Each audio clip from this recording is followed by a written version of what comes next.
Hi guys, welcome to I dream. నేను మీ Chanakya. So present అయితే investment ప్లాన్స్లో అయితే ఎస్ఐపి అని వింటుంటాము, ఎస్టీపీ అని వింటుంటాము, లంసమ్ అని వింటుంటాము. అసలు ఈ 3 డిఫరెంట్ టైప్స్ అసలు ఏంటివి? అసలు వీటి గురించి నార్మల్గా ఇన్వెస్ట్ చేయాలి అనుకున్న వాళ్ళు ఏ ప్లాన్లో ఇన్వెస్ట్ చేస్తే మంచిది? వీటన్నిటి గురించి మనకు పిక్చర్ క్లారిటీ ఇవ్వడానికి ఇక్కడైతే మనకు యాంఫీ అండ్ ఐఆర్డి రిజిస్టర్డ్ మరి పర్సనల్ ఫైనాన్షియల్ ఎక్స్పర్ట్ విజయ్ కర్ణం గారు ఉన్నారు. మరి ఆయన అడిగి తెలుసుకుందాం. Hi sir. హలో అండి. Hi Chanakya. Hi sir. Sir ఏంటంటే ఎస్టీపీ అంటారు, ఎస్ఐపి అంటారు అండ్ లంసమ్ అంటారు. ఈ డిఫరెంట్ ప్లాన్స్ అనేది ఉంటాయి. అసలు ఎక్కడ మనం ఇన్వెస్ట్ చేస్తే బాగుంటుంది? అసలు ఇవంటే ఏంటి అసలు? షూర్ అండి. ఫస్ట్ మనం వీటిని ఏంటంటే ఇవి just of mode of sending money in to the mutual funds అనమాట. ఓకే. ఫర్ సపోజ్ మీరు మంత్లీ ఒక ఎక్స్ అమౌంట్ ఒక 500 రూపీస్ కానీ 5000 రూపీస్ కానీ పంపించాలి అంటే అది దాన్ని ఎస్ఐపి అంటాం. ఎస్ఐపి అంటే మనకి ఎవ్రీ మంత్ పర్టికులర్ డేట్లో పర్టికులర్ అమౌంట్ ఈ బ్యాంక్ అకౌంట్ నుంచి ఈ ఫండ్కి వెళ్ళాలి అని మనం బ్యాంక్కి మ్యూచువల్ ఫండ్కి పర్మిషన్ ఇస్తాం. దాన్ని ఓటీఎం అంటాం, వన్ టైం మ్యాండేట్ చేస్తాము. అది రిజిస్టర్ అయిన తర్వాత ఎవ్రీ మంత్ మనకి జస్ట్ లోన్స్లో ఈఎంఐ ఎలా కట్ అవుతుందో మన అకౌంట్ నుంచి 5000 కానీ 10,000 కానీ డిడక్ట్ అయ్యి మ్యూచువల్ ఫండ్స్లో అలొకేట్ అవుతుంది. అలొకేట్ అయ్యి మనకి ఎన్ఏవి యూనిట్స్ అనేవి వస్తాయి. ఎన్ఏవి యూనిట్స్ అని మనం లాస్ట్ వీడియోలో ఎక్స్ప్లెయిన్ చేసాం కదా. జస్ట్ లైక్ దట్ మనకి ఆ గోల్డ్కి ఎన్ఏవి యూనిట్స్ కంపారిజన్ చెప్పాను కదా, దానిలాగా మనకి ఎన్ఏవి యూనిట్స్ కానీ అలొకేట్ అవుతాయి. అది ఎస్ఐపి మోడ్. అంటే ఎస్ఐపిలో మీరు ఎంట్రీ బ్యారియర్ అంటే మనం మ్యూచువల్ ఫండ్స్కి స్టార్టింగ్ ఉన్నారనుకోండి, జస్ట్ లైక్ 500 రూపీస్తో కూడా మీరు స్టార్ట్ చేయొచ్చు. ఓకే. అది SIP. Next coming to STP. STP అంటే systematic transfer plan. So systematic transfer plan అంటే ఏంటి అంటే ఒక ఫండ్ నుంచి ఇంకో ఫండ్కి అమౌంట్ పంపించడం. ఓకే. సో ఇప్పుడు ఎందుకు ఇది అని అంటే అందరి దగ్గర అమౌంట్ ఉంటుంది, అందరి దగ్గర నాలెడ్జ్ ఉండదు మళ్ళీ. ఓకే. సో ఈ ఫండ్ నుంచి వేరే ఫండ్కి పంపించడం దేనికి? సపోజ్ ఈరోజు ఒక క్లయింట్ మన దగ్గరికి 10 lakhs ఇన్వెస్ట్మెంట్తో వచ్చారు. మార్కెట్ పీక్స్లో ఉంది. మనం at a time lump sum investment చేయొద్దు. ఓకే. సో అప్పుడు మనం ఏం సజెస్ట్ చేస్తాము? ఎస్టీపీ మోడ్లోకి వెళ్ళండి అని చెప్తాం. ఎస్టీపీ మోడ్లో ఏం చేస్తాము అంటే ఫస్ట్ 10 lakhsని మనం ఒక డెట్ ఫండ్లో పెడతాం. డెట్ ఫండ్ ఆర్ హైబ్రిడ్ ఫండ్లో పెడతాం. పెట్టి అక్కడి నుంచి every month some X amount debt fund నుంచి మళ్ళీ ఈక్విటీ ఫండ్స్కి ట్రాన్స్ఫర్ చేస్తాం. ఓకే. అక్కడ కూడా మనం రిజిస్ట్రేషన్ అనేది చేసుకుంటాం. So every month 5th, 10th based on their investors availability కానీ వాళ్ళ ప్రియారిటీని బట్టి ఆ అమౌంట్ అనేది డెట్ ఫండ్ నుంచి లేకపోతే హైబ్రిడ్ ఫండ్ నుంచి equity highly exposed highly risk ఉన్న ఫండ్స్కి మనము గ్రాడ్యువల్గా పంపిస్తాం. ఎందుకు ఇలా చేయాలి అంటే ఇప్పుడు సపోజ్ ఈరోజు నేను ఒక మ్యూచువల్ ఫండ్లో 10 lakhs ఇన్వెస్ట్ చేస్తాను అనుకుందాం. 10 lakhs ఇన్వెస్ట్ చేసిన మ్యూచువల్ ఫండ్లో ఎన్ఏవి 100 రూపీస్ ఉంది అనుకుందాం. ఓకే. మనకి ఎన్ని యూనిట్స్ వస్తాయి? 10,000 యూనిట్స్ వస్తాయి. 10,000 యూనిట్స్ ఈరోజు వస్తుంది. ఫర్ సపోజ్ నెక్స్ట్ ఇయర్ ఇదే టైంకి ఇన్ బిట్వీన్ మార్కెట్ చాలా ఫ్లక్చువేషన్ అయ్యింది అనుకుందాం. ఫ్లక్చువేషన్ అయ్యి నెక్స్ట్ ఇయర్ ఇదే మంత్ ఇదే డేట్కి మళ్ళీ ఎన్ఏవి 100 రూపీస్కి వచ్చింది అనుకుందాం. మన నెట్ ప్రాఫిట్స్ ఎంత? జీరో. ఏముంటుంది అప్పుడు ఇన్వెస్ట్ చేసింది? ఎగ్జాక్ట్లీ. అందుకే మనం మార్కెట్ ని చూసుకొని ఎస్టీపీ సజెస్ట్ చేస్తాం. ఎస్టీపీ సజెస్ట్ చేస్తే ఏమవుతుంది? ఎన్ఏవి 100 రూపీసే ఉండదు. అది నెక్స్ట్ 1 year వరకు, నెక్స్ట్ 2 years వరకు అది ఎస్టీపీ మోడ్లో ఈ ఫండ్ నుంచి డెట్ ఫండ్ నుంచి ఈక్విటీ ఫండ్కి ట్రాన్స్ఫర్ అవుతుంటుంది కాబట్టి ఎన్ఏవి అనేది ఫ్లక్చువేట్ అవుతుంటుంది. సో ఈ కాన్సెప్ట్ని ఏమంటామంటే రూపీ కాస్ట్ యావరేజింగ్ అంటాం. ఓకే. యూఎస్లో డాలర్ కాస్ట్ యావరేజింగ్ అంటారు దీన్ని. సో సేమ్ మన లాస్ట్ వీడియోలో చెప్పుకున్నట్లు గోల్డ్ మనం 5,000, 10,000 కొనేటప్పుడు గోల్డ్ తులం బంగారం ఎంత అని మనం చూడం. సో మన దగ్గర ఎంత ఉందో అంటే తీసేసుకుంటాం. జస్ట్ లైక్ దట్ ఇక్కడ కూడా అంతే. ఎన్ఏవి ఇది మనము 5,000, 10,000 ఎప్పుడైతే ఇస్తుంటామో ఎన్ఏవి కూడా ఎక్కువ తక్కువ అవుతుంటుంది కాబట్టి మనకి యూనిట్స్ ఎక్కువ తక్కువ వస్తుంటాయి. ఓకే. సేమ్ యూనిట్స్ రావు. సో ఓవరాల్గా మనకి ఎన్ఏవి బెటర్గా ఉంటుంది. సో నెట్ 1 year తర్వాత 100 రూపీస్కి ఎన్ఏవి వచ్చినా కూడా మనకి నెట్ ప్రాఫిట్ ఉంటుంది. సో అందుకు ఎస్టీపీ మనము ఆ సిచ్యువేషన్లో మనం యూజ్ చేస్తాం. ఓకే. లంసమ్ అనేది ఏంటి అంటే ఇప్పుడు 10 lakhs ఉంది. 10 lakhs పర్టికులర్ ఫండ్లో పర్టికులర్ థీమాటిక్ ఫండ్ కానీ పర్టికులర్ లార్జ్ క్యాప్ కానీ ఏదో ఒక ఫండ్లో మనం ఇన్వెస్ట్ చేస్తాం. ఇన్వెస్ట్ చేసి over the period of time long టర్మ్గా షార్ట్ టర్మ్గా చూసుకొని దాన్ని వదిలిపెట్టేస్తాం. ఏది బెటర్ అనేది ఎట్లా చెప్పగలుగుతాము అంటే ప్రతిదానికి ఒక సిచ్యువేషన్ ఉంటుంది. ఇప్పుడు మార్కెట్ ఎప్పుడైనా కరెక్షన్స్ అవుతున్నప్పుడు లంసమ్స్ సజెస్ట్ చేస్తాం. ఓకే. ఎందుకు అంటే ఎస్ఐపి ఎస్టీపీ కంటే లంసమ్స్ ఎప్పుడైతే కరెక్షన్స్ ఉన్నాయో ఎక్కువ రిటర్న్స్ ఇచ్చే ఛాన్సెస్ ఉంటాయి. ఇది మిగతా వాటితో కంపేర్ చేసుకుంటే లంసమ్ ఇచ్చే ఛాన్సెస్ ఉంటాయి ఎప్పుడు మార్కెట్ బాగాలేనప్పుడు. ఓకే. ఎన్ఏవి 100 రూపీస్ అన్నాను కదా, అది 60 రూపీస్ 70 రూపీస్ పడిపోయింది అనుకోండి, మీరు 10 lakhs రూపీస్ ఇన్వెస్ట్ చేస్తే నెంబర్ ఆఫ్ యూనిట్స్ పెరిగిపోతాయి మీకు. అవును, కరెక్టే కదా.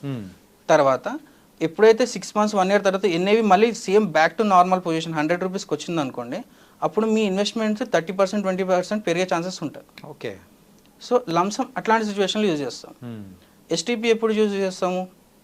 Over the period of time market నార్మల్గా ఉన్నా కూడా, మార్కెట్ ఏ డౌన్ఫాల్ లేకపోయినా కానీ మన రిస్క్ని మొత్తం డైవర్సిఫై చేసుకోవడానికి అప్పుడు ఎస్టీపీ యూజ్ చేస్తాం. ఎస్ఏపీ అనేది regular mode, market irrespective of market thing, market ఎలా ఉన్నా సరే, ఎందుకంటే మనం ఇచ్చే అమౌంట్ చిన్నది, 5,000 కానీ 10,000 కానీ 20,000 కానీ, ఇది లిమిటెడ్. 1 lakh 2 lakh ఎస్ఐపీస్ ఒకే దాంట్లో కూడా చేయొద్దు. మళ్ళీ ఒకవేళ మీరు క్యాపిటల్ పెరిగినా కూడా 1 lakh 2 lakhs ఒకటే ఫండ్లో చేయొద్దు, అక్కడ కూడా మీరు డైవర్సిఫికేషన్ చేయాలి. ఓకే. సో ఇలా ఎస్ఐపికి ఒక సిచ్యువేషన్ ఉంటుంది, ఎస్టీపీకి ఒక సిచ్యువేషన్ ఉంటుంది, లంసమ్కి ఒక సిచ్యువేషన్ ఉంటుంది. అంటే ఈ మూడు బాగున్నా కానీ సో మన సిచ్యువేషన్ తగ్గట్టు ఇన్వెస్ట్ చేసుకుంటూ ప్లాన్ తీసుకోవాలి. ఎగ్జాక్ట్లీ. అండ్ ఇందులో నాకు ఎస్ఐపి దాంట్లో ఒక చిన్న డౌట్ వచ్చింది. చెప్పండి. సో ఆ సిస్టమాటిక్ ఇన్వెస్ట్మెంట్ ప్లాన్ దాని ప్రకారం అయితే సో మంత్లీ ఆటో డెబిట్ అయిపోతుంటుందా? ఎగ్జాక్ట్లీ. సో మనం ఫస్ట్ బ్యాంక్ నుంచి అప్రూవల్ అనేది ఇవ్వాలి. మనం రిజిస్ట్రేషన్ ప్రాసెస్ ఉంటుంది, ఆన్లైన్లో అయిపోతుంది. ఎవ్రీ మంత్ ఇంత అమౌంట్ ఈ అకౌంట్ నుంచి డిడక్ట్ కావాలి అని చెప్పేస్తే మనకి ఆ మ్యూచువల్ ఫండ్ కంపెనీస్ వాళ్ళు మన అకౌంట్ నుంచి ఇంత అమౌంట్ డిడక్ట్ చేసేస్తుంటారు. యా. అండ్ ఇందులో ఏమన్నా ఛార్జెస్ కానీ అట్లా తీసుకునే అవకాశాలు ఏమైనా ఉంటాయి? Yeah, exactly. దీన్ని ఛార్జెస్ మనం ఏమంటామంటే ఎక్స్పెన్స్ రేషియో అంటాం. సో ఎవరైనా ఫ్రీగా ఎవరు వర్క్ చేయరు. Yeah, right. So mutual fund companies వాళ్ళు ఏం చేస్తున్నారు, అంటే మన రిస్క్ని తగ్గించడానికి వాళ్ళు రీసెర్చ్ చేస్తున్నారు. సో వాళ్ళకి ఛార్జెస్ ఉంటాయి. ఎంత ఉంటాయంటే 0.5% నుంచి 2% వరకు కూడా ఉండే ఫండ్స్ ఉంటాయి. Okay. Depends on their returns, అది ఎప్పుడు స్టార్ట్ అయ్యింది, ఆ ఫండ్ మేనేజర్, ఇవన్నిటిని బేస్ చేసుకొని ఎక్స్పెన్స్ రేషియో అనేది ఉంటుంది. ఎక్కువ ఎక్స్పెన్స్ రేషియోస్ ఉన్నాయి, ఎక్కువ రిటర్న్స్ ఇస్తాయా అంటే చెప్పలేము. తక్కువ ఎక్స్పెన్స్ రేషియో ఉన్నాయి, కరెక్ట్గా ఖచ్చితంగా తక్కువ ఉన్నదే తీసుకోవాలంటే అది కూడా చెప్పలేము. ఎందుకంటే ఎక్కువ ఎక్స్పెన్స్ రేషియో ఇచ్చే కంపెనీస్, ఎక్కువ ఎక్స్పెన్స్ రేషియో ఉన్న మ్యూచువల్ ఫండ్ స్కీమ్స్ ఎక్కువ రిటర్న్స్ ఇచ్చిన సిచ్యువేషన్స్ ఉన్నాయి. ఓకే. తక్కువ ఎక్స్పెన్స్ రేషియో తక్కువ రిటర్న్స్ కూడా ఇస్తాయి. ఓకే. ఇప్పుడు ఎంత తీసుకుంటే అంత అవుట్పుట్ ఉంటుంది. సో డెట్ ఫండ్స్లో తక్కువ ఉంటుంది, ఎక్స్పెన్స్ రేషియో ఆబ్వియస్గా తక్కువ ఉంటుంది, 0.2% 0.5% ఉంటుంది డెట్ ఫండ్స్లో. రైట్. మీకు రిటర్న్స్ కూడా 8% 9% ఉంటాయి. ఎందుకంటే మీకు రిస్క్ కూడా తక్కువ ఉంది అక్కడ. ఓకే. ఫండ్ మేనేజర్కి వర్క్ లేదు అక్కడ, అంటే ఐ మీన్ ఉంది కానీ తక్కువ లిమిటెడ్ ఉంది, రీసెర్చ్ కానీ అదంతా కానీ తక్కువ ఉంటుంది. ఇప్పుడు యాక్టివ్లీ మేనేజ్ ఫండ్స్ అంటాం. ఇక్కడ 2 కేటగిరీస్ వస్తాయి, actively manage funds, passively manage funds అంటారు. ప్యాసివ్లీ మేనేజ్ ఫండ్స్ ఏంటి అంటే ఇండెక్స్ ఫండ్స్ అంటాం. ఇది పెద్ద అంటే ఇంకా డీటెయిల్గా వెళ్తే మనకి ఇండెక్స్ బేస్డ్ ఫండ్స్ కూడా ఉంటాయి. అక్కడ మీకు ఎక్స్పెన్స్ రేషియోస్ చాలా తక్కువ ఉంటాయి. ఇక్కడ యాక్టివ్లీ మేనేజ్ ఫండ్స్ ఇప్పుడైతే స్మాల్ క్యాప్ కానీ లార్జ్ క్యాప్ కానీ మిడ్ క్యాప్ కానీ వెళ్తాయి, ఇవన్నీ యాక్టివ్లీ మేనేజ్ ఫండ్స్. అంటే ఒక పర్సన్ రీసెర్చ్ చేసి పెడుతున్నాడు కాబట్టి అతను ఎక్కువ ఛార్జ్ చేస్తున్నాడు. ఇది మార్కెట్ ఎట్లా, ఈ ప్యాసివ్లీ మేనేజ్ ఫండ్స్ ఏంటి అంటే మార్కెట్ ఎట్లా వెళ్తే మన ఇన్వెస్ట్మెంట్స్ అట్లా వెళ్తుంటాయి.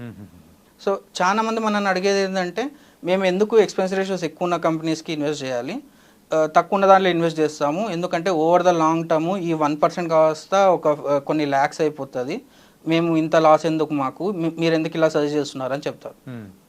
వాళ్ళకి నేను చెప్పే ఒక ఎగ్జాంపుల్, యాక్టివ్లీ మేనేజ్ ఫండ్స్ అంటే వాళ్ళు జస్ట్ ఫీజు కోసం ఏం చేయరు.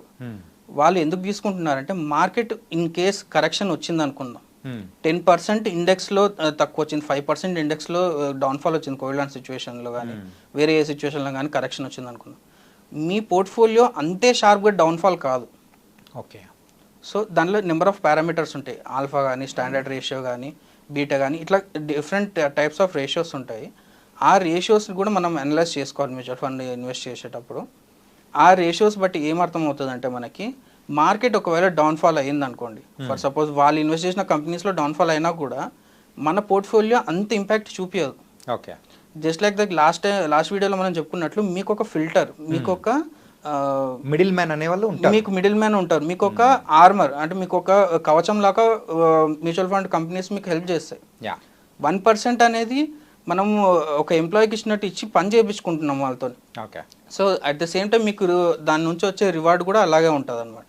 So over the period of time మనము ఫస్ట్ ప్యాసివ్లీ మేనేజ్ ఫండ్స్లో మీరు ఇన్వెస్ట్ చేసి మీరు దాని గురించి నాలెడ్జ్ ఎక్కువ తెచ్చుకున్న తర్వాత మళ్ళీ మీరు యాక్టివ్లీ మేనేజ్ ఫండ్స్ కూడా వెళ్ళొచ్చు. ఓకే.